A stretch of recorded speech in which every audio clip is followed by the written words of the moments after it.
I was born in Portland, Oregon on February 24th, 1938, to my parents, Bill and Lotta Knight. My father was a lawyer at first and then later worked as a newspaper publisher. I attended school at Cleveland High and was a key member of the track team, and during summer, I always scouted for a part-time job. It was then that I approached my father, but he blatantly denied to hire me at the newspaper agency. So, I went and approached his rival, where I was instantly hired, and every morning I ran 7 miles to do my shift there, tabulating sports scores. But don't get me wrong, my father loved me dearly, but he pushed me to my limits with the reasoning to make me strong. He wanted me to grow on my own terms. I attended the University of Oregon in Eugene, where I continued my passion for running, and it was here that I met my favorite coach, Bill Bowerman. He was very well known for training some of the best runners of my time and trained me in my middle distance running. And although our practice was rigorous, Coach Bill ensured I stay motivated throughout. I went on to winning several varsity letters and had a personal best record of completing 1 mile in 4 minutes and 13 seconds. I graduated with a degree in journalism in 1959, after which I was still very unsure of a career I wanted to pursue, so I immediately joined the army and served for a year.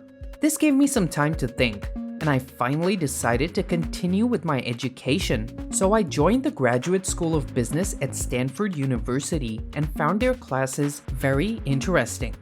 We were all given an assignment where we had to invent a new business. At the time, I was very fascinated by sports shoes and how they could improve performance for athletes. And at that time, the dominant players in the sports shoe market were both German companies, Adidas and Puma. So, I decided to title my paper, "Can Japanese sports shoes do to German sports shoes what Japanese cameras did to German cameras?" It was then that I realized my calling. I wanted to create a business dealing in sports shoes. How can I leave my mark on the world, I thought, unless I get out there first and see it? Soon after I completed my MBA, I decided to travel the world, and by November 1962, I visited Japan. This is where I stumbled upon a sports shoe brand called Onitsuka Tiger. Their quality was impeccable and their rates were low. Then it struck me. I needed to introduce the shoe to the market in the United States. And so I arranged a meeting with the founder. I had no idea how I was going to achieve this, but I decided to think on my toes and just do it. I made up the company name Blue Ribbon Sports on the spot and offered to be a distributor for Onitsuka Tiger shoes in America. My efforts didn't go for a waste, and surprisingly, he agreed. Upon my arrival, I took up an accountancy job, but side by side was coming up with a business plan for the Japanese sports shoe. The first shipment arrived a year later, in 1963, and I decided to take it to every possible running track around me. I even tried selling it off the trunk of my car, but obviously this idea did not work out very well. I knew of one man that could help me with this business, and that was my coach, Bill Bowerman. I decided to send him 2 pairs of the shoes in hopes of an endorsement, but he liked the shoes so much that he decided to partner with me and help me develop better designs for them. Soon, both of us invested $500 each, and in 1964, the Blue Ribbon Sports Company had become official. Bill and I would help modify the shoes based on our research. We would work very closely with athletes and take their feedback and put it forward to the Japanese manufacturers. In the next couple of years, our customer base slowly started valuing our work, and our sales started getting steadier, making it safe enough to leave my accounting job and put in all my time and effort into the company. Not long after, we opened our first retail store in Santa Monica, California in 1966. And 2 years down, we had designed one of our best sellers, the Cortez. I met my wife, Penelope Parks, or like I love to call her, Penny, while I was working at Portland State University, and we got married on September 13, 1968. The demand for the shoe was so high that we were running out of stock the minute we received the new shipment. This was all unfortunately because Onitsuka prioritized the Japanese market first, only sending the remains to America, greatly slowing down the process. So I decided that once the contract ends, we should start our own company.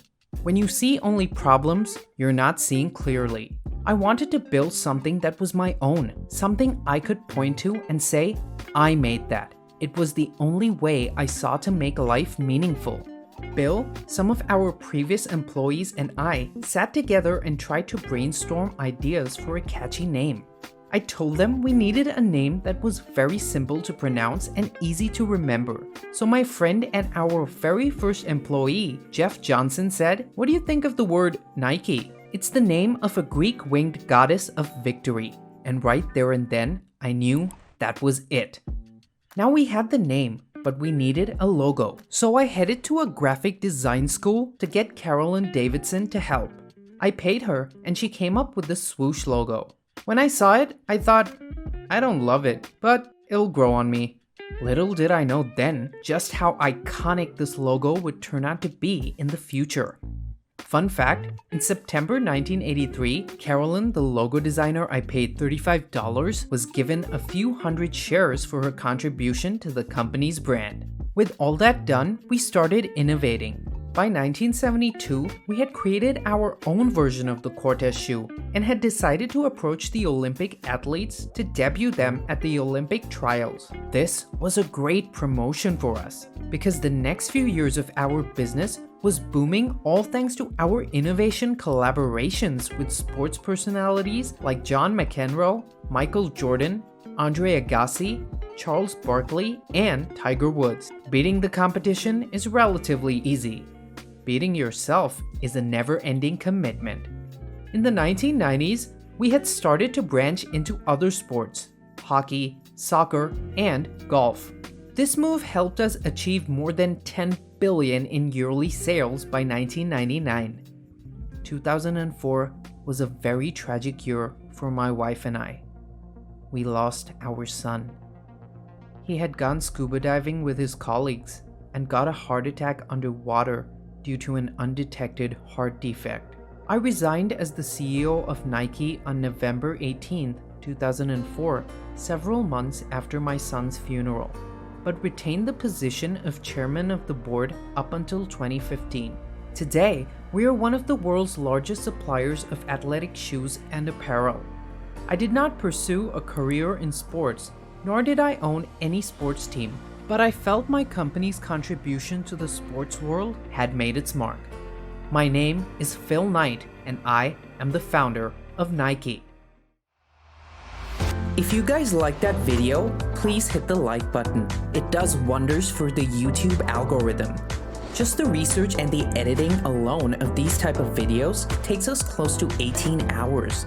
So we would really appreciate it if you could check out our Patreon. For just $1 a month, you can support our work. We produce over like 12 videos per month, so that's literally 8 cents per video. Thanks so much, guys. Peace out.